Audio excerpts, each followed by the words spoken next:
You're watching PEGRI TV, Rhode Island's public access channel. The wheel is turning and you can't slow down. You can't let go and you can't hold on. You can't go back. Hello and welcome back into my wheelhouse. You're back with Seamus, Mike, and Sloan. What's going on, guys? Hello, what's going on? Football is in full swing. Oh, of course. Patriots took a tough loss last night. Don't forget the Sox. Former defensive coordinator Matt Patricia and the Lions, but that's okay. Not too nervous. That was like his Super Bowl. Once we're full health, we'll be perfectly fine. No need to be concerned with Week 3 outcomes. But they're unwatchable right now. Yes, right now it's tough. It's tough right now. But that's September okay. Pats are always bad. That's right. You only count what happens at the end of the season. Exactly. I mean, we're very familiar with struggles early in the year, and they end up. It's not like basketball where it's like a good product from start to finish. Right, the Celtics are like going to be watchable the whole year. Teams are they really have to form themselves, and they're all over the place in the beginning of the year. But in terms of the NBA, tip-off of the regular season is 3 weeks from tomorrow, so we're just about 22 days away.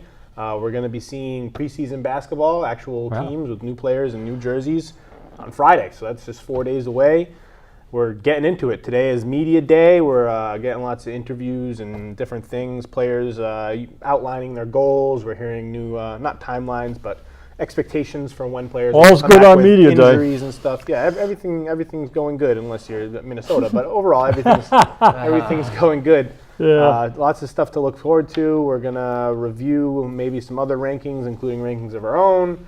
Preview a team here and there. Maybe some trivia.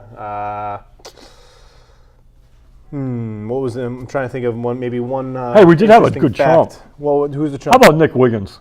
Yeah, Nick Wiggins. Oh my God! Andrew Wiggins' brother. It's bad enough what's going on out there, but the brother jumps in, creates a feud with Steven Jackson, starts a feud with Jimmy Butler. And I like feuds. The family members. I hate that. The hangers on, you know. I'm okay with it. I mean, he's a chump. I like sometimes you need chumps to rise up some excitement. You know. I mean, that's true. You wouldn't have Steven Jackson. Soap opera, yeah, Steven Jackson wouldn't have gave me a laugh on a random Tuesday in September if it wasn't for Nick Wiggins. So maybe we're thankful for the chump this time, but. Yeah, it's interesting. Hallelujah. One fact, Mike Malone today was talking about when he went to visit Nikola Jokic, and he said that he rode his horse Dreamcatcher, and it says. Where'd you go visit him? Serbia, I think. Serbia. And he said that it was the biggest horse he's ever seen in his life, which makes sense. One would hope. Jokic's horse needs to be enormous, so it's pretty funny. I thought it was hilarious that he rode Jokic's horse, and two, that his name was Dreamcatcher. But just. How's your guy doing over there? The guy from the Pistons, the one draft choice that's making great. Oh, Darko? Yeah, how's he doing? Oh, he's living his best life. Yeah, absolutely. A year later, he's enjoying himself. He's not playing basketball, but I know. But he's doing good. You know, he's focused on other hobbies that are less important. Mike Malone, dark horse coach of the year candidate for absolutely next year. Not. He'll be continuing to be middle of the pack coaching. We'll have to put some $2 bets on. Yeah, absolutely. All right, let's kick it out. Let's see where we roll. All right, so we don't need to talk about this too long. This is I like this one, though. This is one of my favorites. This is an idea that Mike wanted to discuss in terms of LeBron's draw, in terms of likelihood of other star players wanting and the likelihood of them going to play there. It seems like the upper tier is saying no. We got Jimmy Butler, Kyrie, Kawhi, and Paul George have all said no to joining LeBron.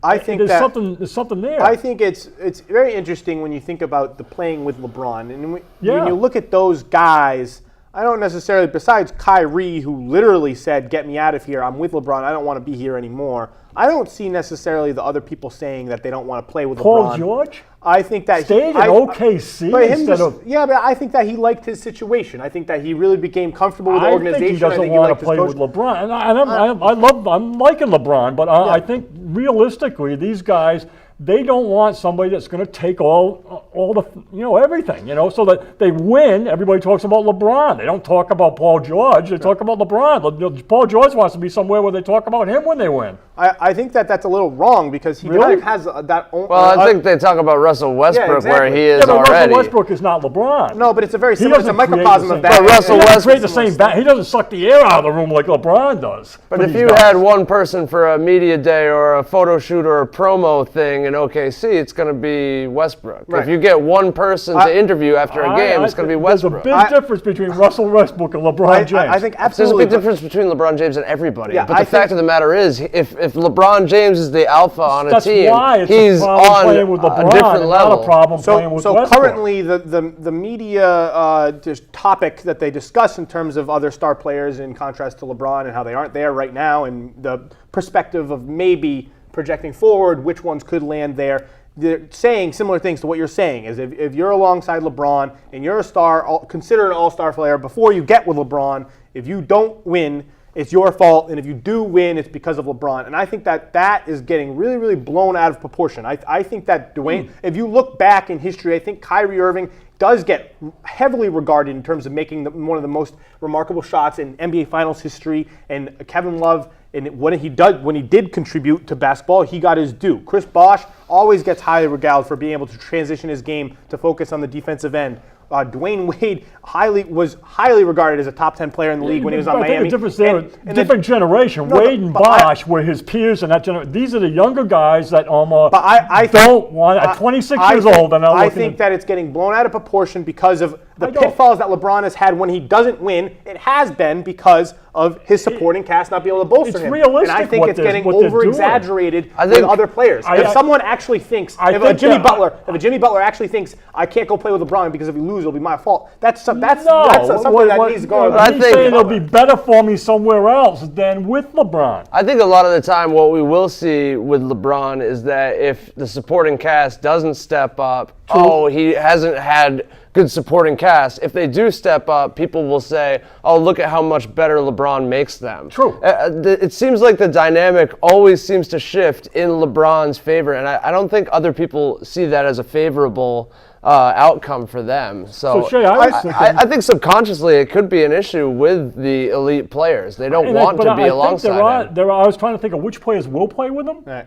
And I got a couple, but I think there's an upper tier of the upper tier. I think Durant would play with him. Oh, absolutely. I think Anthony Davis will play with him because he's in a different space. But you know who would be a good match with him? Yeah. Horford. Al Horford, yeah. Horford would be a good match on that team. And I think what we're saying here is realistic is that you can kind of narrow down who it actually is that's going to go to the Lakers. It's not going to be Jimmy Butler. It's not going to be Kawhi. It's not going to be Paul George. It's going to be Anthony Davis because he plays a different position, or KD because he's big enough to share the aura of LeBron, or Al Horford who plays such a team game. Yeah, so let me transition to that. Of all the stars that could be potentially on the move within either this season, whether it's a trade or maybe they're just getting dumped or something happens, maybe they're injured, I don't know, or signing in free agency in the coming summer, what do you think is going to be the all-star supporting cast around LeBron James moving forward? I'm going with one thing you enlightened me last week, and I was off, so my whole thing on I still believe in what I said about Rondo and the Lakers and everything, but Anthony Davis is not a free agent at the end of this year, and I didn't know that. I thought he was free immediately, and he's not free till the year after, so that changes things there a little bit in terms of being him. I'm going with Al Horford. Yeah. Well, I think it'd be a nice match out there with him. I think he fits that team perfectly. I think one thing that history has proven with LeBron is that he does really well with great shooters. Yes. And I could see possibly a Bradley Beal, a CJ McCollum, how about Klay Thompson? Or Klay Thompson. Yeah. I agree with That's those. a good one. I think like this that. year the most likely star is going to be one of those second stars on a team that either isn't living up to the expectations that their organization had in the beginning of the year, like a CJ McCollum. Maybe it's a Bradley Beal if the organization struggles, and obviously there are chemistry issues that we think the Wizards are going to have come to fruition.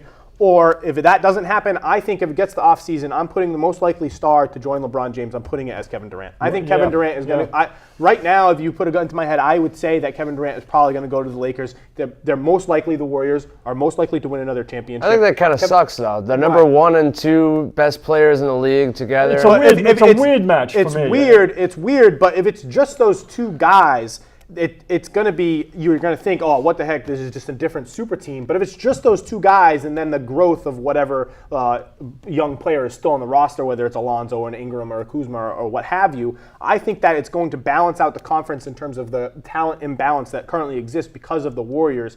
And I think it's going to be exciting because the Warriors hopefully will still be prevalent because of the other stars that are still going to exist on that team. But you're going to see more rising of the tides with players and teams that right now are teetering in like the 4, 5, 6 slot. So I think that is going to be an interesting change of what right now is going on in the balance, and I think it's likely that they'll be looking to match a shooter, and one that I see is a good match is J.J. Redick. I think that's J.J. Redick almost signed there this offseason. I think that's a beautiful. You get him and Horford, or you somehow get Anthony Davis and Redick. That team starts to really fill out. I love that man, by the way. Who? J.J. Redick, his podcast is amazing. I Really? checked it Yeah, out I heard that. because I heard him on, I think it was Zach Lowe's podcast, and I was like, this guy is so well-spoken. Yeah. And then I checked out his podcast, and I'm like, J.J. Redick has a future in whatever he wants to He's do. going to do a good job. He's a smart guy. 17 a game last year and 42% from the three, right? Yeah, that's fits any team. pedestrian J.J. Redick right there. All right, Jimmy Butler's saga and drama continues. Talk about a chump. After he requested... Well, who's the chump, do you think? Well, I think I don't it's know. Jimmy Butler, probably. What do you mean? I think Jimmy Butler ranks maybe third or fourth, if you want to count Nick Wiggins. But I mean, I think Wiggins is definitely a chump. I think Towns is a chump. How about just show up and do your job, and then wait till you're a free agent, and then he's acting like a real diva If you here. listen to the comments that were made today at Media Day, which Jimmy Butler did not attend, he got excused, that were made by Andrew Wiggins and Karl Towns about the Jimmy Butler situation, about how Jimmy Butler thinks about them, about the team moving forward. These guys are trying really hard to be positive. They're not throwing any shade at Jimmy Butler. They're thinking about the team. They're talking about the team. They're talking about improvement. When talking about pitfalls that happened at the end of the year last year, they're taking and putting the blame when necessary on themselves. Even if it's not necessary, they're stepping up and they're saying, I need to be better. I need to move better. I need to be better on both ends of the floor. I need to be more efficient. Both these guys are saying things that don't align with what the media is berating with them because of this Jimmy Butler situation. With that, Shay. I'm not saying that these people aren't high It's in motor line with guys. what I you- agree. They are to an ilk chumpish, but I think that But I don't it's think going over the edge a little bit much Chumpish in because terms- of Jimmy Butler. Certainly, Wiggins attacking Butler's value to the team with his brother to Stephen Jackson. That's chumpish to He do didn't that. attack Butler's value Yeah, to the they team. talked about whether how important Jimmy Butler is to the team. That's what they talked. That's what they talked about. That's what they brought to the table there. But I would say my own eyes are showing me how Towns played, and then you can take that and not take that. It pushes him way down. I'm looking for him to rise again, but I think he's way back. And then Wiggins. I mean, this metric staggers me. That when they look at the metric of who moves the least on a basketball court in the NBA, it's Wiggins. Yeah. And when you look it up and you actually watch a game, there's times that he's as still as me and you. Yeah. And a whole offensive possession. Nobody moves less on the floor in that league than Wiggins. I don't think anybody named Wiggins should be having but any he's sort of too low. input at all because he has not proven that he can step up enough. Karl Anthony Towns gets better every year. I don't think he's got better every. I respect Karl a lot Anthony of things Towns about is him. pretty but awesome. You continue to overrate the 4 games that he played in the playoffs. I'm not. What do you mean? I'm not overrating. You're overrating it in terms of your evaluation of the player. Well, I don't think he plays very good defense, and you know that. Yeah, so he's that not a- there, he's not a strong he's a defender. good rebounder. He had a chance to step up last year and establish himself, and he didn't do that. And I think he can do it I moving think he's a good player, but I don't think he right now is a top 10 All player right, by so any back to stretch. Jimmy Butler, less about the Sure. whatchamacallit. So after requesting the trade, he named the 3 teams with the Knicks, the Nets, and the Clippers. And after that, it said that out of all of those, he was most preferred the Clippers over the others. And then Thibodeau came out and said, we don't want to trade And Jimmy then the Butler. owner- We want to keep him. But then that got flipped within a couple hours. And Glenn Taylor, the owner of Glenn the Taylor Timberwolves, said, saying he's available. "Call me directly." Talk to me. And then he was stated and counted at the Board of Governors meeting and a couple of the other meetings in, I think it was New York City with other owners around the league. He was seen speaking and privately to Dan Gilbert and other owners of other teams. So right now, we have 8 teams that have either offered a deal to the Minnesota or either just reached out with interest. And those teams are the Clippers, the Nets, the Heat, the Detroit Pistons, the Sixers, the Toronto Raptors, Cleveland, and the Houston Rockets. So of those teams, which do you think will be the most persistent in going for a deal for him, and which would you most prefer to see Jimmy on? Oh, gee, well, 2 different there. Yes. I think the Cavs would be the most persistent. I think the Cavaliers would love to bring in a top 25 player who's good on both sides of the floor. I think the team that I'd most like to see them on, although it would equal problems for Boston would be the 76ers. Yeah. What do you see?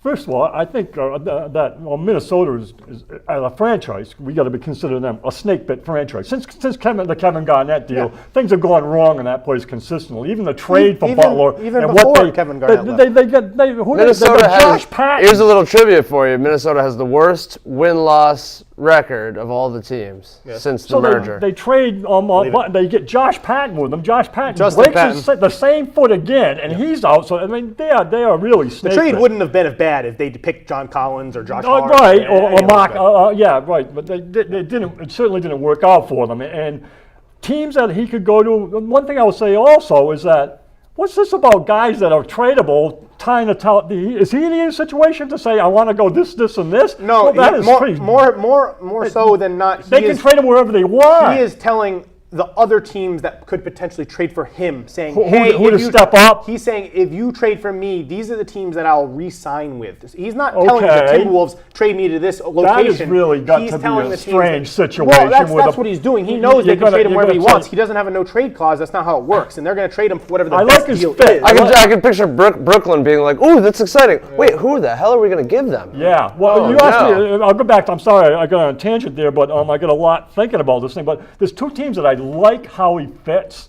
and one is Toronto, and we talked about it last week, whether they've got the goods to get the draft picks and Anunoby and Ibaka, whether that'll get him. The other one's Miami. I think he's a good match in Miami because I think he fits that mentality, that system, and steps in there and gives that team, like he would give the Clippers, a step up from their not mediocre personnel, but just good players and no top player. And I don't know whether they got the stuff to get him. They probably have to give up Josh Richardson or Winslow. I don't know what they got to get him. So I think about it.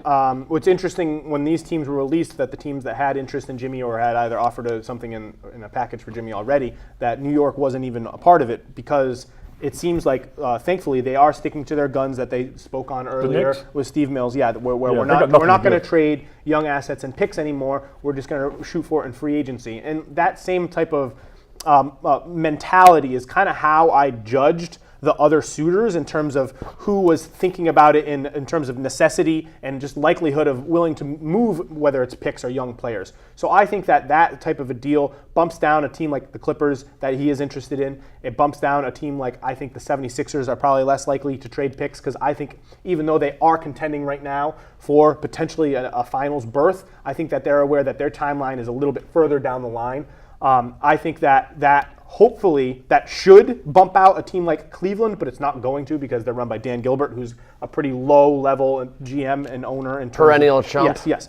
But I think it makes it really interesting, and the teams that I think he is most likely to get traded to are, number one, the Miami Heat, because of the reasons you spoke on. I think that culture that's instilled there aligns perfectly with Jimmy Butler in terms of his intensity and his constant knack to just be over and over drudging into the game and be really focused about that. And I think the number two team is the Nets. I do think that you said earlier, who are they going to trade? I'm on the flip side. I think they have a lot of pieces that are interesting. I think that whether it's Dinwiddie, LeVert, Hollis Jefferson, I mean, the Timberwolves perennially need shooting, so you could throw Aaron Crabb. You could even throw D'Angelo Russell in there. I think they have enough young players where you could pair it with one pick, maybe a second-round pick, what have you. Again, this is just a rental, and I think that could really interest the Timberwolves brass. But you said he's saying it's not a rental if it's the Nets. Right. But that's his value. That's what the trade value I'm surprised, should be. And Sloan was more right than me last week in terms of I thought he was going to be in a win-now mode, and at 29 years old, I'm a little surprised that he's looking at the Knicks and the Nets. Well, if you ask he wants a better culture. But it's not a win now. If you ask him, he's saying I want to win now, but his statements aren't reflecting it. He thinks that he's a win now player no matter what. And if you look at the Bulls team minus him, I mean that was a playoff team with him at the helm. And then without him, they're a lottery team. So even if he does go to the Nets, it's still probably a 7 seed with him instead. Like if the Nets replaced Dinwiddie and Caris LeVert in a first-round pick with Jimmy Butler, that team is probably a 7 or 8 seed in the Eastern Conference. I mean, even with just Jimmy Butler or Jared Allen. I mean, you know what I mean? I still have him as a franchise player. Yes, I mean, exactly. he has the ability to transform a team. He's a top 12-ish player in the league, and we can talk about that when we get to the list. Yeah. But he has the ability to bring a lottery team to fringe playoff contention, especially if it's in the Eastern Conference. I think And the more that it's discussed, the more likely it seems that he's going to get traded earlier rather than later. Yeah. Even though it's in the team's trading for him better interest and in Minnesota's better interest if they waited longer and traded later on. But Tibbs is trying to say, no, he's staying here. If a trade doesn't happen now, we're expecting him to attend training camp and all this and all that. I think he's really just holding on and hoping Jimmy stays because Jimmy's clearly his prized child. Tibbs is holding on. Right, And but more than that. I think it's likely that he gets traded. I think if you had to choose a team right now, I think it's the Miami Heat. And the Nets and the Heat have been stated as the most aggressive I think in terms of pursuit. Minnesota is really going to take a downturn this year, and it's. I would have them out of the playoffs. I would have them It's out going to of the hurt. Well, they barely made the playoffs last It's going to year. hurt game. Towns One because game. they're not going to have a good year this year. And when they trade Butler, the things they're getting in return, Yeah. they don't bring them up a level. They got nothing in the offseason. Luol Deng and Diop and Tolliver, they got nothing. So they're going to lose a lot, not gain very much. If they still got Thibodeau, they're not buying into Thibodeau. Let's face I'm it. going to stand by. If Jimmy leaves, I think that it's more likely than not that the clock will quickly accelerate in terms of how long Tibbs will have left with that organization. Well, with him last season, they were as high as second place in the West. Right, with Butler there. he's a And different- without him, all of a sudden, they were clawing their way into the playoffs. right. So he's a playoff player. he's proved his worth. Yeah, we can get to it. You're right. I'm surprised Thibodeau's still there. All right, we can just go to T-Wolves. It's right there. T-Wolves. We've already talked about Speaking a lot of of it. Devils. I think I wanted to just maybe focus more on the Towns extension. He just signed his max extension, 5 years, $190 million. We were aware that this contract extension was on his desk a couple weeks ago, but he was waiting for the Jimmy Butler situation to clear up, or at least that's what we're being told. As soon as he requests an offer, there you have it. Towns signs the extension. He's willing to move forward with the team. And the way that the discussion is moving on, it looks like everyone on the team has the mentality that Jimmy Butler isn't part of this team in terms of what the players are thinking. Why couldn't they play with Jimmy Butler?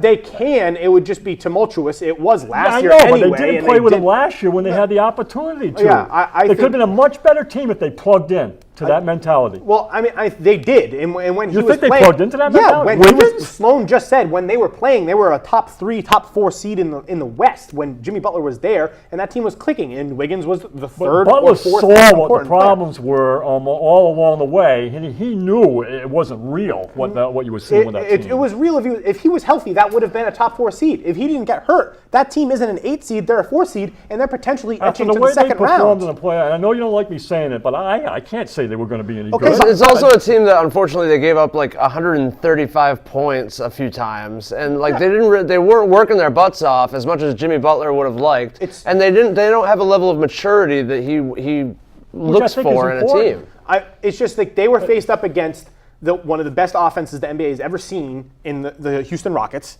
in the first round of the playoffs, and they got slaughtered. But they could have competed. They deserved to They get could have slaughtered. competed. Towns could have competed, and he didn't compete. Okay, it's not like he did compete. No, he didn't. He had several games where he was absolutely soft. underperforming. Well, I think he's the kind of guy Play that hard. I think he's the kind of guy that when he does lose, he kicks the ball into the woods. Yes. Like he is extremely immature. Yes. And that's where people come up with the whole millennial stereotypes because they can't handle defeat or admitting that maybe there's room for improvement in their careers. But from the opening tip of the first game, he was not ready to play playoff basketball.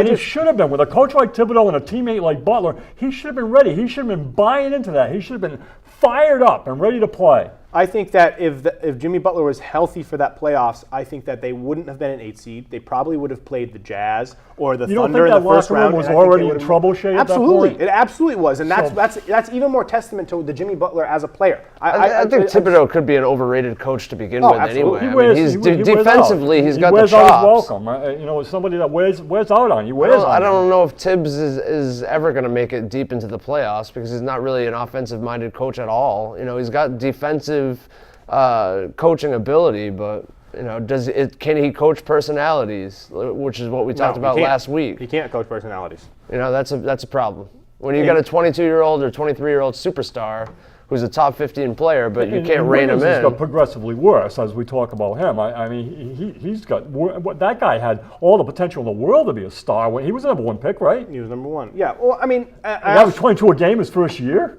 yes, and he's a scorer, and he's a low efficiency, high usage player, and that's why he gets such a bad rap. But I do think you're overstating how bad Towns was in the playoffs and how that poor play he did play poor reflects his overall value as a player. He still was over 10 rebounds in every single playoff game that he played.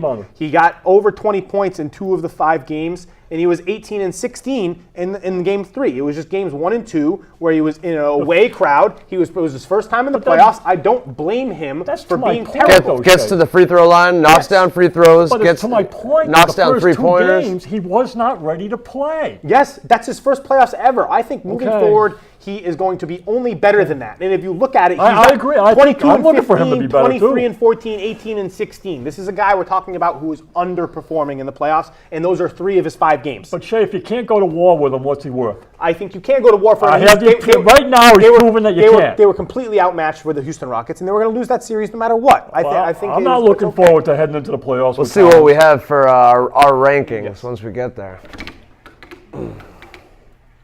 Going for the follow through. No, not that one. Let's try again. We can't do the same one twice. Absolutely not. Oh, wow, Sloan. Come on, buddy. I'm sorry. You're trying your best. Choose one. Yeah, go. All right, the Boston Celtics. This one is relatively quicker than others in terms of what I'm drawing from the media day and what we're hearing from everyone. Kyrie is 100% healthy. Gordon Hayward's 100% healthy. Gordon Hayward's been playing 5-on-5. Kyrie's been playing 5-on-5. Kyrie, is stated by teammates, is said to be looking even more explosive than he did before. When he was asked about what he was looking to improve upon, and based off his recovery from his injury and his approach to the game next year, he stated that he was going to be much more explosive finishing at the rim, which is something interesting to say because his finishing at the rim was already remarkable, so I don't know why that would be the first thing that he said. Well, it slid a little bit with the injury. Yes. So it could be that so that he's recovered and he's back. When he was getting strained, you saw him going to the hoop a little less. bit. It was taking him a little longer to get to the hoop, as good as he is. We're hearing that Gordon Hayward is really, really confident in his shooting coming into this season. That's the main component of what he's been focusing on for this offseason, so that's exciting. And he's saying that he's hoping to extend his range to 2-3 feet behind the three-point line. That'll add a really dynamic aspect to our offense. Everyone is talking about Jason Tatum in practices and workouts as he has the I am the man mentality if he needs to have it. He seems like he's a player that moving forward in this coming season will have the ability to take over a game. Everyone is loving the leadership qualities of everyone involved. And everyone seems to be on the same page. And that's something we talk about with Stevens for everyone to be able to motivate as a team.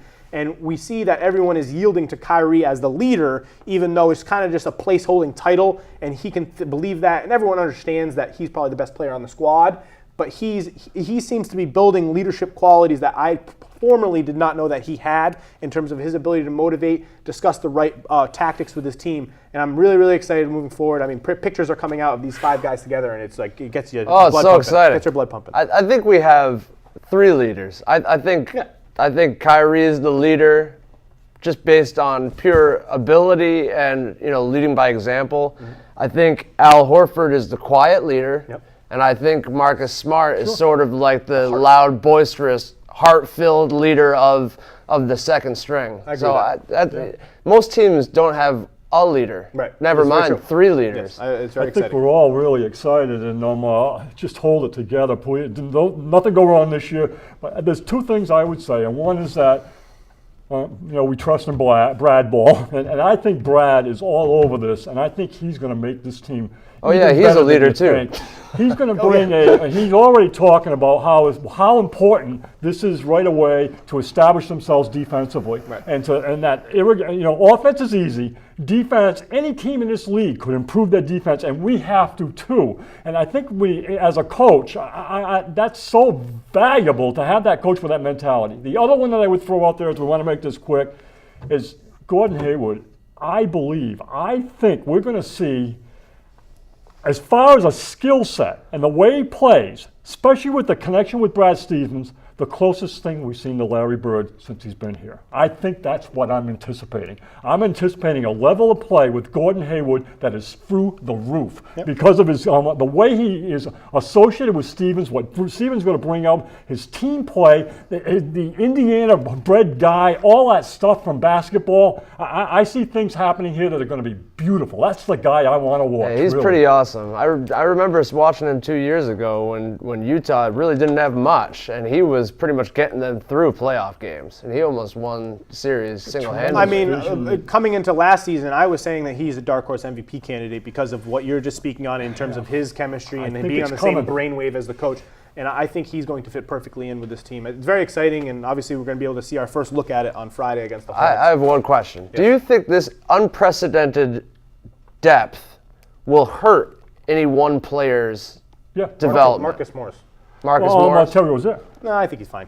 Well, I mean, hurt in terms of what? Oh, Hurts in terms of. I answered before he said development. So well, Yeah. development or overall ability I or think overall that, performance. I think that Marcus Morris, maybe. I think Marcus Morris is going to suffer most in terms of minutes lost, in terms of options and in looks on offense. He's also- lost. 'cause he's not that's good for the Celtics. He's not a guy who will like to play 15, 20 minutes. Well, he's also a guy that considers himself a starter, so I'm wondering how he's going to buy into Right, this. That's the like- one guy right. that I I'm mean, wondering how he's going to buy into it. buy in or get out, you know? Just to yeah. conceptualize it, we have a guy in Marcus Morris who's probably our eighth man, ninth man, and he's probably the better Morris brother, and the other Morris brother plays 32 minutes a game as a starter in Washington. They're basically the same exact player. I wouldn't be surprised if you see him start some games. Some games, yeah, You know, absolutely. I think and Brad will James sh- too. Yeah. I think it's going to be a mix there. Brad will shuffle it around. and Brad will have a way of making sure that he's got his value is. Brad will is shuffle there. it around. I think you're gonna get a lot of healthy scratches this year. A lot of rest and we can days, handle which that. is what Alex Cora has we been can doing handle with the that. Red Sox. A lot of rest days. Yep. It's a good idea. I think it's really promising. Steve Kerr did it a lot especially last with year. certain players. We have Gordon Hayward coming off of obviously a very very serious injury. I think we're going to wane Yeah. him in Yeah. very very gently. And I think Kyrie, we're going to be extra precautious with him. If he looks to take on too big of a minute load, I think the next 2 or 3 games we're going to see him play less than 25 minutes. And I think Brad is going to be really smart about it. And I think that we're really really fortunate to have the depth that the Boston Celtics have behind these players that have injury issues, and that we can build up this strength with those players based off the other wings that we have available behind Gordon Hayward and based off the other guards that we have on the roster behind Kyrie Irving. So we have the perfect situation for these players to come back in, there's so build much up the good, confidence that you need to be playing heavy minutes, and I think it's going to work I out like great. that Jaylen Brown's kind of almost under the radar. Oh, right he's now. so under the radar. It's No one pays attention ridiculous to Jaylen because the Brown. guy is a real top player. yeah, And he's incredible. when you put his defense on top of everything else yeah. out there, that guy's a player. No, he's and exciting. he's just kind of hanging out with all the other names there. Yet we've seen it. All right, We saw it in the playoffs We last got a year. new Celtics hat coming. Cycle it away. Cycle it Exciting. away. Give me some. Big money, big money. All right, so the Dallas Mavericks, I just wanted to throw it on there. I was watching a lot of Mavs coverage this past week. I think they're a pretty interesting team. They're going to be high up on my League Pass watchable organizations this year. They released their starting lineup. So their starting lineup is Dennis Smith at the 1, Wesley Matthews at the 2, Harrison Barnes at the 3, Luka Doncic at the 4, and DeAndre Jordan at the 5 with Dirk off the bench. I think that it's very interesting to think about. People are freaking out in terms of are they putting Doncic in the wrong scenario? Is he going to be able to handle? How are they going to capitalize him offensively as a 4? Who's the 2? Who's playing with Smith? Wesley Matthews. I think it speaks more on Doncic. They're projecting him and his ability to transition into the NBA, that his strength is going to be transitioned more than his speed. And I think that that's a good bet to make. And I think that he's going to be able to handle defending 4s more than he's going to handle defending 2s. So I think it makes sense. And I think that there's no reason that he can't be still an offensive catalyst for a very flowing and quick offense this year. I think this team is going to be very high in pace, and I think that he and Dennis Smith are going to move the ball and push it down the other team's throat frequently. And I think that Why this would they team announce a is starting very, very team, interesting. man?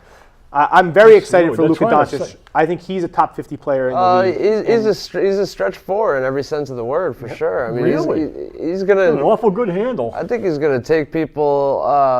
He's gonna take bigs away from the hoop, Right. which I think will only improve DeAndre Jordan's game Yes, as well. absolutely. No, I think it makes sense. And also, having that mentorship from Dirk. Dirk. Why not have Dirk teach him how to play that role Right. No, as the 4? It makes sense. It just seems like it's the perfect situation for him to succeed. He has a high caliber coach. He has a young team with explosive players. The only thing that would make it more perfect is just a couple more knockdown shooters from the perimeter. I'm not a huge Harrison Barnes guy, although I do think him sliding in as the third option on offense is going to be very good for his game. And I'm not a huge Wesley Matthews fan.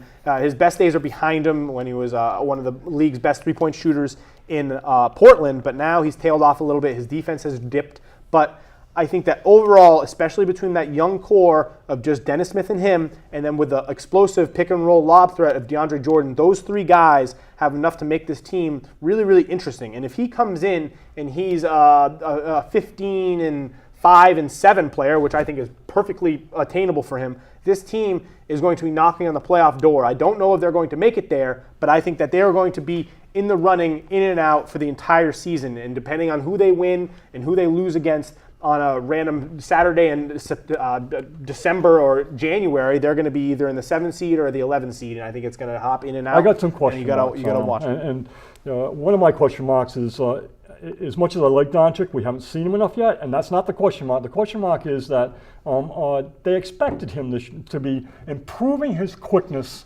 and his physique, how strong he is. Yeah. He didn't do that, and he's been away. He's been out of Dallas for 2 months. He comes back in. They haven't seen him in 2 months. They like how he plays, but everybody looks good in the pickup games.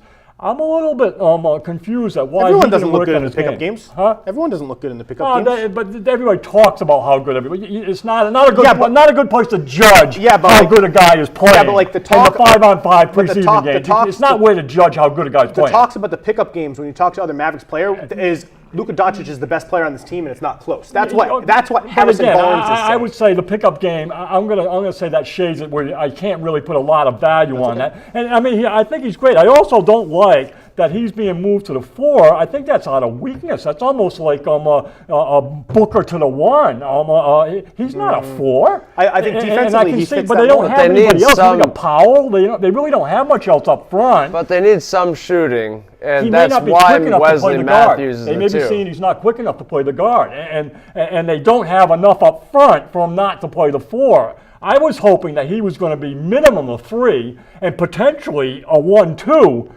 That's what I was.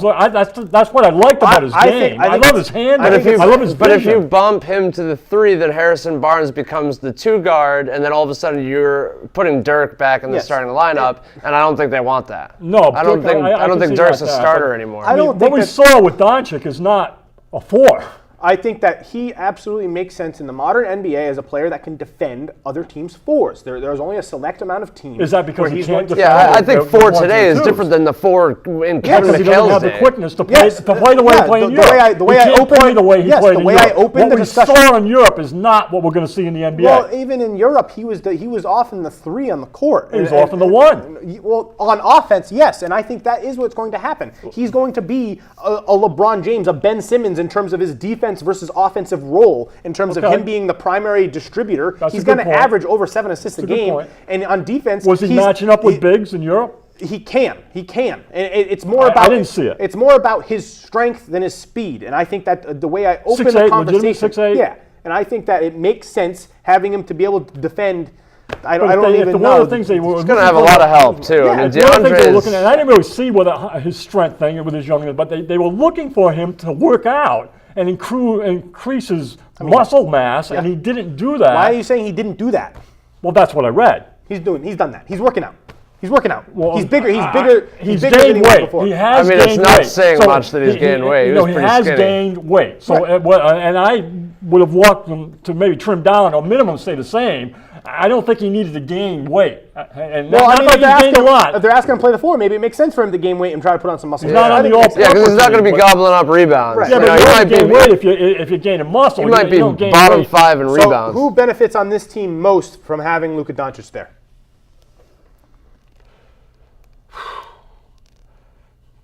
Well, Dennis Smith. I think the whole team benefits. I think Smith benefits. I think Bonds benefits. I think he's that type of a player. I think it translates for the whole team.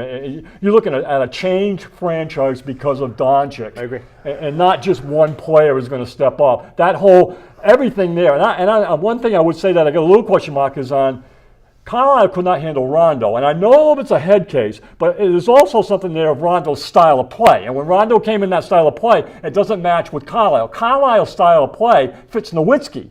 I don't know whether it fits Dennis Smith and Doncic. I'm not sure I mean, it does. Offensively, he's always been one to put multiple guards on the court because he likes a quick But doesn't offense fast with break. multiple option with multiple creators, and I think that this offense reflects that. I do think that Dennis Smith is the biggest beneficiary from Luka Doncic. I think that last year we saw his high usage be the bane of his efficiency in terms of his ability to, or lack of ability to create his own shot at a high level. He was a great creator when it came secondarily off of someone else, off of a Harrison Barnes who never passes, or off of a Dirk Nowitzki as a player on a catch and shoot, as a cutter. He looked great, but he didn't have a player on the roster to capitalize those strengths in his game. In come Luka Doncic, the perfect player to highlight his abilities as an athletic freak, a backdoor cutter, an off-ball shooter. I think Dennis Smith is going to take the biggest jump on this team. I like A.J. Barrera, and I thought that he... great backup guard.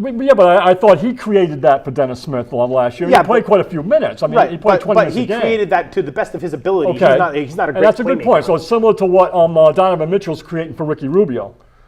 Okay, and vice versa. It's just for a what different Rubio look at offense than sure. he gets when he has with the ball, and actually makes him a bad shooter a little bit better shooter because he's more Dennis open Smith- because the defense is gravitating to Mitchell. And the Dennis- same thing, they're going to gravitate to Doncic. Exactly. Dennis Smith Okay.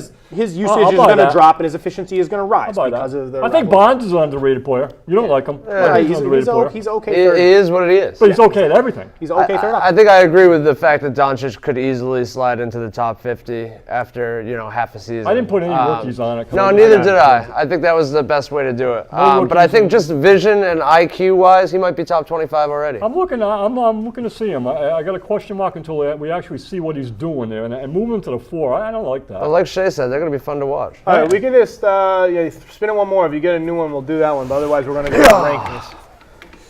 Yeah, I spent time on his rankings. I don't Big usually three like trivia. Let's go. Okay. Trivia is back. Right. Just a reminder, I host trivia first Tuesday of every month, Island Tap. Nice. So big three. Best bar in the world is Nick and Knees. I was there this weekend. What a great bar that is. Everybody's going to go to Nick and Knees. I'm telling you. Okay. They have honky tonk happy hour on Fridays from 4 to 7. It is Honky-tonk. awesome. I'm down. Honky tonk. Sounds like What do my you got? trivia First place question. almost. All right, big three. Giannis Antetokounmpo's full name is 20 letters. Good for sixth longest name in the NBA. Name three. It's the sixth longest name Sixth in longest, history? yes. No, right now. Currently. Name 3 of the 5 longest full names in the league as listed on NBA.com. This includes hyphenated names. Shea Gilgeous-Alexander. That's tied for number 2, 21 letters. Shemi, blah, blah, blah, blah, blah, blah. He's got Absolutely. Mike is 95 letters. 100% right. He's got His Jesus real name in his name 3 times. His However, listed on NBA.com It's is just just Semi. His name is Jesus Lamore Tabula du. You don't get that whole name? I agree. Count. Did you know? Asterisk, Did you know Shea Gilgeous-Alexander's real name is like Shea Vontae? Yeah. So that would be the all It's actually time. hilarious. In Media Day today, it looks like a complete rainbow on the back of his geez, jersey. It barely yeah. even fits. So yeah, we got How about one. Giannis's brother? We Has got he one all for those? Shea. Yeah, does the other Antetokounmpos count? Okay, what about Karl Anthony Towns? I don't know. I'm just going to go all hyphenated names. Nope. Spencer Dinwiddie. Got to go hyphenated. Oh, well, Looking yeah. for one Hollis more. Jefferson. There you go, Rondé Hollis a good Jefferson, one, yep. 21 letters. Hyphenated. There was is a good one call. that has 22 letters, and there's 2 more that have 21. What team is he on? So Shea for the tiebreaker. How about Sabonis? No. What team is he on? Oh, okay. I'll give you a little hint. OKC Thunder, formerly of the Philly 76ers. Timothy Luwawu-Cabarrot. Yes. Wow. There you good go. one, Shea. I wouldn't have got that one even with the clue. Timothy Luwawu-Cabarrot. All right, and letters then is that? also 21. And then also with 21, Michael Carter Williams, of course, of the Rockets. Boo. And then the highest is Contavious Caldwell Pope. Contavious Caldwell-Pope. 22 letters. For Good the trivia. league. Good trivia. Lots Yeah, of it's letters. funny because the last name's only got 4 letters. Right, Pope. Yeah. Well, it's Pretty Caldwell. well. Don't hyphenate your names, by the way. It's terrible. Makes for bad teacher names. That was a Next good question. trivia. All right, next question. Big 3 for all-time best free throw percentage. Name the 3 best free throw shooters in NBA history. Rick Barry. All at 90% or Rick above. Barry. No. Mark Price. Whoa! Mark Price, 9039. Rick Barry was 8998. 8998. We can't round that off. It's not the I'm top. sorry, It's not the best ever. the top 3 are 90% or higher. Who else was 9? Dirk. No, not even on the top 10. Steve Nash. Steve Nash, 9043. And then a current player, Steph Curry, 9,033. I was hoping. So Shea's two for Mike. two so far. All right, what's the big three all-time leaders in NBA games played? Mike first. What's his name? Carter. Carter who? What's his name? He's in the league right now. He's Vince Carter? Vince Carter. No, he's on the list though. He is 9th. This is 1,405. most all time. This is all time. Robert Parrish. Robert Parrish. I'm surprised you didn't get that Oh, one. 1,611. And then number 2 and 3 are in the 1500s. No longer playing. No longer playing. Think really good players. Well, that you know played them, for a huh? long time. Think records. Yeah. Oh, yeah, think Kareem. Yes. Kareem, most points and also second most games, 1,560. Karl Malone. Number 3, Carl. Oh, no. Karl Malone's number 4, 1,476. Do it. You can take it. Steal it. I don't know who my other guess would be. I thought that was the top 3. He is also on another record leading stat list. Hints, more hints from Mike's guess. More hints. Drops dimes. He drops down. Oh, okay. Steve Nash?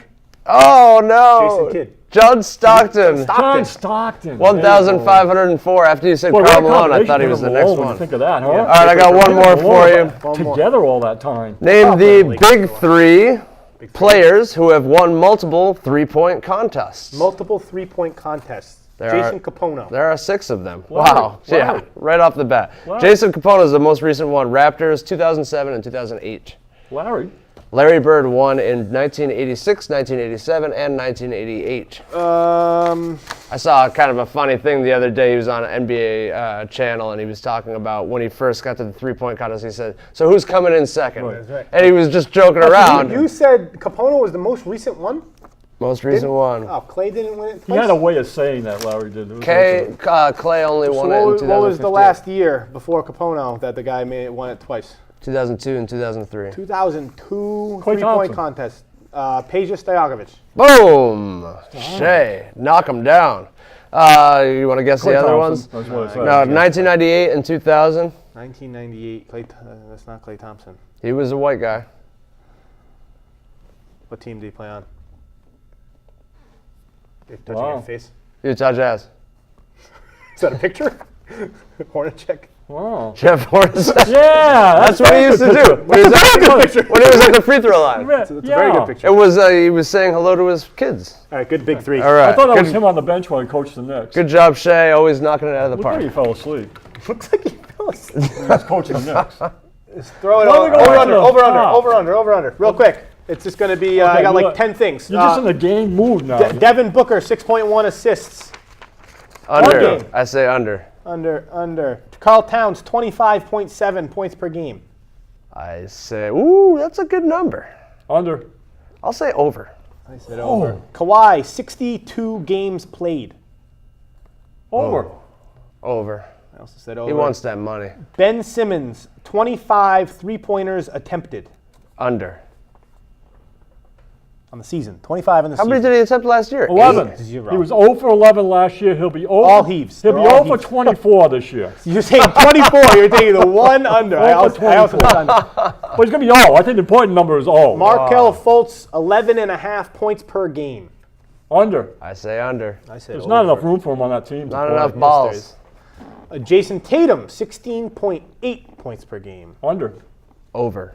Too many scores on the team. I took under as well, just slightly. I think it'll be like 16.5. Where'd you get these numbers from? I made them up. Okay. Russell Westbrook, 45 combined points, rebounds, and assists. What does that mean? 45 All of the total them all combined up. points, So rebounds, and assists per 20, game. 10, 10, and 10, 25, 8, and 8. I'll go over. 45. I'll say under because I'm worried about his health. No, points per game. Points per game. Oh. Points, rebounds, and assists per game. Oh, over then. Yeah, doesn't have anything to do with health. He's going to average a lot. He's going to have average 28, 29 points. DeMarcus Cousins and Kristaps Porzingis combined 45 games played. Over. Under. I would hope. I took the under as well. Under. Trades in the regular season, 4.5. 4.5 trades? 4.5 trades. Over. Me too. I really hope we have over. Usually it's less than 5. But Does this count if they paid Spencer Dinwiddie? Yeah, that's a trade. Who it is? That's a trade. Joe Harris for Could be a trade. Daniel Tice. Yep. Yep. Okay. Boost the no-name trades. Coaches fired, 3.5. Oh, boy. I'll say under. I'll go under. I don't think it's going to be 4. I think it's going to be 3. Celtics wins, 58.5. Over. Over. Going for the record, 68. I told you last week. They're going for 69. Jazz All-Stars, 1.5. Over. Over. I said under. Only one of them's making it. You don't think Gobert's making I it? think Gobert and the easy. And Mitchell. Just one. Of them. Easy one for Mitchell. Just one of them. And the final one, Robert Williams, the third, 4 games played. Under. I think he's a train wreck. He's going over 4. Over 4. I picked over 4 if he too. just plays like We gotta be a optimistic. minute, Optimistic. and they bring him Come back on, to Sloan. I mean, come on, you got to play Not 4 gonna play games. 4 games? I don't like the freaking I'm guy. optimistic. Yeah. I'm optimistic. As soon as he Over. plays in 1, he's only got 3 I like goals. commitment. Okay. 2 minutes, you know, let's- 30 seconds of garbage time, you know? Let's get to the rank. The ESPN's rank is equally unusual for different reasons. Well, you wanted the Uncle Mike ranking. No, and I the do. Sloan ranking, I right? want it all in contrast to the ESPN and other ranks. I just want to Which say. one's ESPN? That's not the Smoosh one. That's No, I'm gonna do it. I'm gonna We say kind of go down the list and talk about how he lands Well, on I each think of we ours. all would have. I'd like to be interested in what your criteria was. Because it Well, seems like everybody's got different criteria. So my criteria is if you're trying to win a championship this but it doesn't year. necessarily have to be my criteria. If This you're, is- whatever criteria you use is what the one you use. It's not all encompassing Right. criteria. I say if I'm trying to win a championship this year, who am I going to pick? That's a good one. Yeah. I don't. And That's a good one. I'll go with that one. That does. I couldn't put it into words, but you just did it for me. That does- So if you wanted you were coaching this team, which 50 players would you want to choose from to win a championship? Yeah, to win Gotcha. a championship as soon as possible. Awesome. I think ESPN and Sports Illustrated should have gone with that. I think Right. it would have been And that easier. works because that eliminates Vacuum. Cousins and Chris Stapps because you're certainly not going to take that. Well, one. to be fair, that is technically like kind of a vacuum. Like if you're drafting That's a team, true. you know what I mean? Yeah. So, all right, so Vacuum's a stupid So word. NBA rank had Gordon Hayward at 40, which is atrocious. Where did you guys have Gordon Hayward in your specific Sloan My Wheelhouse ranks? You were high. I had him at 28. 28. And that's mostly because of the injury. I think I would have had him in the top 20 before the injury. I had him at 17. It's Where did funny, you have him? It's funny that you picked that one first, but and I'm telling you, I even had him higher than this, but I'm I at ended up 17. with him at 10. 10. wow. I great. think That's he's great. that good, and I think we're going to see. I told you already, I'm looking to see the closest thing I've seen since Larry Bird in terms of physical skills. So I can't pick anybody else under him. So you better have than him over Westbrook, Clay, Paul Yeah, George, yeah, Chris Paul, yeah, Damian and I Lillard. don't do you see have why him, not. And do I you don't see have why him not. over Kyrie Irving? If I was building a championship team right now, would he I has rather have Kyrie, him 3 of them. win Westbrook? Yes, I would rather have Hayward right now. I think that argument can absolutely be made. I think that I'm not going to make that high of a proclamation this early. I think I wouldn't be surprised. Look at the if he guys was you got around over him. the 10th best Jay, player. who have you got between 10 and 16? I have those guys that are just behind him. Westbrook and Clay? Yeah, I got Chris Paul, Jimmy Butler, Paul George, You'd rather Lillard. have Jimmy Butler and Gordon Hayward. Yeah, If you were coaching the Celtics I right now, have you'd rather- Butler 22. Yes. you'd rather have him. I think got you, we can come in and maybe we're going to be surprised, Yeah. and maybe he looks Yeah. healthier than we were even expecting, and maybe everything we're talking about and hoping to I'm speak into ready for him. existence, maybe that does happen. Yeah, I for sure. hope he is where you say I'm he is. not- I think it's more realistic I've to got put him. past. I think it's going to I happen. think it's more realistic I'm to put him going with around it. the 20 range. I think that's more realistic, which is perfectly fine. That's fine Okay, that you have him okay. there. All right, who else? Other people, they have Jaylen Brown at 37. I have Jaylen Brown at 29. Where do you have Jaylen Brown? Well, I got him at. Oh, go ahead, Sean. Very close to you. I have him at 34, which is only 3 spots ahead of Jason Tatum for me. Okay. Oh, good. I like that too. I didn't like Sports Illustrated putting Tatum ahead of Brown because I he think has Brown's Tatum ahead in. of Brown. So I I have got. Tatum I know. I ahead of like that. So I did the same thing. I got him at 32. You got 32. So 32. I'm predictably, Wow, we're all I'm in. the highest on Jaylen Brown, Yeah. which it doesn't surprise me. Yep. I think that, as you spoke on before, he is really getting slept on, and I think it's going to be really interesting him coming into the year. I think he's probably going to be the most aggressive offensive player. I don't know whether that translates into the most points per game, Yep. but I wouldn't be surprised if early in the season he is consistently scoring the most. I just I think took into consideration a little bit the team. I think if Jaylen Brown was on maybe the Lakers, he might be 20. You know, right. But on this deep team, where I see openings for him is in transition. I think in transition he's going to be phenomenal, and that's where it leaves Hayward back a little bit and leaves the other side. He can be the best transition player on the team. Yeah. Okay. So the Sports Illustrated rank had Devin Booker at 50. ESPN's rank has Devin Booker at 31. I have Devin Booker at 36. Where do you have Devin Booker? Ready for this? Yes. I have him at 18. 18. Devin Booker at 18. Where do you have 23. Devin Booker? 23. Okay, we're all over the map. We're all over the map. I'm pushing his D a little bit on it, but I love him. I thought I was is being okay. an unbelievable scorer. I think within the next couple of years, we're going to be talking about he might be one of the top 15 scorers of all time. I hope so. I think that's exciting. Okay, we're going to keep moving. We don't have a ton of time. So Tatum. So Tatum was. How about the one that you think will surprise you the most? I'm going to keep going the way I'm going. Which one you got that'll surprise me the most? Going. I got Tatum at 24 was on NBA rank. I have Tatum one spot ahead of Jaylen Brown at 28. I have 28 Tatum, 29 Jaylen Brown. I got him 31. I got him just behind Brown at 33. So you have Tatum as 2 spots. Okay, all in the same wheelhouse. Makes sense. Okay, we're going to keep going. Where do you guys have Rudy Gobert? He was 14 on Sports Illustrated. He's 23 on the NBA rank. I have him also at 23. 20. 20? 41. 41. Hot take. Defense is overrated. Sorry, he cannot score. All right, what about us? What about our other Celtics? They have Al Horford at 34 and Kyrie Irving at 20. I have Al Horford at 22 and Kyrie Irving at 11. Where do you guys have those two guys? I got Horford at 17. Okay. And I got Kyrie at 1, 2, 3, 4, 5, 6, 7. Kyrie at 7. I love Al Horford. I have his jersey. I've met him a couple times, but I'm sorry, but he's at 44. 44. Have you been over the house? No, not quite yet. Yeah, I've invited him to ping pong games, but no. Kyrie Irving 9. 9. Okay, that makes sense. All right, let's. Who do you want to say? Well, here's one that I just want to. I'm on him, so I'm going to keep pushing. Yeah, but we're not going to have anything to contribute. You're going to say, where do we have Rajon Rondo? And neither of us. I got him at 22. Okay, yes, but can you? Contributing to a team this year. We're not doing this again. We're not doing that. I think Rondo's there. Okay, Nikola Jokic is 12 in ESPN's rank. I have him at 16. 21. Neither one of you guys have Rondo in your top 50? No. I have him 26. 26. Yeah, okay. I like those kind of guys. That you, what about? Didn't you pick anybody that's a little bit of a stretch? Who is my stretch player? Not really. I mean, I got Hayward as a stretch up there, and I got Rondo as a stretch. I like doing those things. I got stretches. I got Chris Middleton at 20. Okay. That's a stretch. I got Middleton at 35. I got Drew Holiday at 32. Okay, that's a little low. I had 26, but that's not. I got Mike Conley at 18. So what's interesting is how did you guys rank the injured guys, Porzingis and DeMarcus Cousins? Because both of those guys, they made my top 50 purely based on me being confident. Play. You want them on your team this year? But I'm confident enough if I'm building a team to win a championship, and that's my third or fourth pick, or the third pick, that I think that my team could be good enough where they come back in January and they would be a big enough difference maker when they play, even if they're missing the first half or first 5/8 of the season.